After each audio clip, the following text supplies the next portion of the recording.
पश्चिमेची बाजू, गडाच्या पश्चिमेच्या बाजूने 800 फूट खोल दरीतून यशवंता घोरपडे बंधूपासून द्रोणागिरीचा कडा चढून छापा घालून आणि उदयवनात ठार मारून या ठिकाणी प्राण अर्पण केले गेले. म्हणून त्यांच्या अद्भुत पराक्रमाची स्मारकशिला म्हणून महाराजांनी आपल्याला आठवण म्हणून महाराष्ट्राच्या इतिहासात नोंद केली.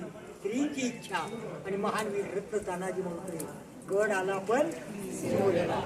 असा मोठा पराक्रम असताना खऱ्या अर्थानं छत्रपती मारी तर महाराष्ट्राच्या इतिहासाला पडलेले एक गोड स्वप्न आणि सत्य स्वप्न म्हणजे राजे छत्रपती शिवराय राष्ट्रमाता जिजाऊ.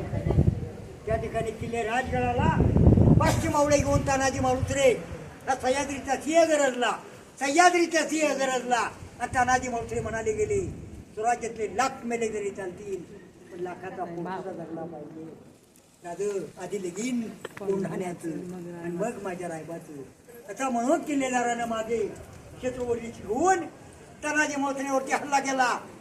मराठे आले अरे मराठ्यांचा इतिहास इथं फुटला आणि मोगलांचा विषय कट केला.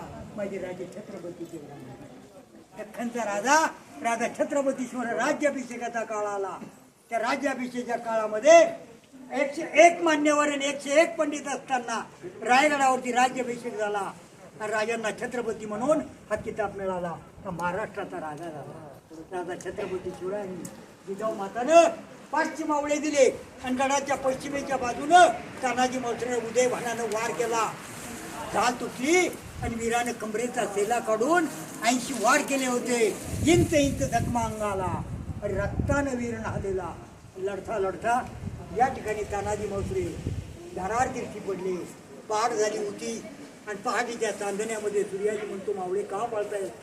सूर्याजीने जाऊन तो परतीचा जोर 60 मावळा परतीला लागलेला. सूर्याजी म्हणतो, हिरड्यांनो अरे मागे फिरा, तुमचा पाप मरून पडलाय. रक्ताच्या थवळ्यात मी इतिहास घडवला. राजा छत्रपती शिवरायांनी या ठिकाणी राजगडाला जाग आली. शत्रूचं निशाण खाली केलं आणि स्वराज्यात तानाजी मालुसरेच्या रक्तानं स्वराज्याचा बगला.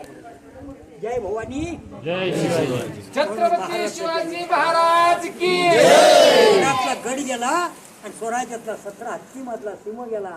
म्हणून महाराजांनी महाराष्ट्राच्या इतिहासात नोंद केला, गड आला पण जय भवानी, जय शिवाजी. शिवाजी महाराज की जय. हर हर महादेव. सर्वांच्या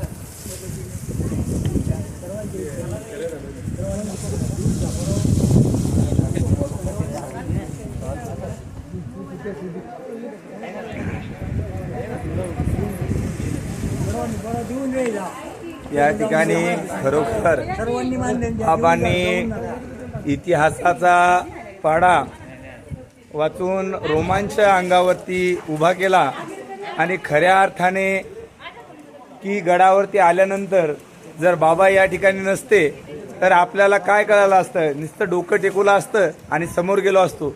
परंतु बाबांनी खरोखर आपल्या सर्वांना एवढं मोलाचं मार्गदर्शन केलं, इतिहासाचे पानं चाललेत आणि आपल्या समोर हे केलं आहे. तर मी सर्वांना आव्हानच करेल की आपण जर त्यांना मदत नाही करणार तर त्यांचं सुद्धा कुटुंब चालणार नाही आणि त्यांनाही उदरनिर्वाहासाठी दुसरी काहीतरी व्यवस्था पाहावी लागेल. त्याच्यामुळे आपण सर्वांना मी विनंती करेन की फुल ना फुलाची पाकळी आपण सर्वांनी बाबाला दिली पाहिजे, जेणेकरून त्यांनी निस्वार्थपणे, नाहीतर बाकीच्या ठिकाणी जर गेलं तर गाईड आधी ठरवेल आणि नंतर इतिहासाचे पानं चालेल. परंतु यांनी निस्वार्थपणे आपल्या सर्वांकडे इतिहासाचे पाने चाललेत. तरी मी विनंती करेल आणि सर्वांना विनंती करेल की आपण गड किल्ल्यावरती येत आहे तर आपण गड किल्ल्याचं पावित्र्य जपलं पाहिजे. प्लास्टिक वापरलं नाही पाहिजे किंवा इथे कोणत्याही प्रकारची घाण होणार नाही याची सुद्धा सर्वांनी नोंद घेतली पाहिजे. पुन्हा एकदा गजर देऊ. छत्रपती शिवाजी महाराज की जय. जय भवानी.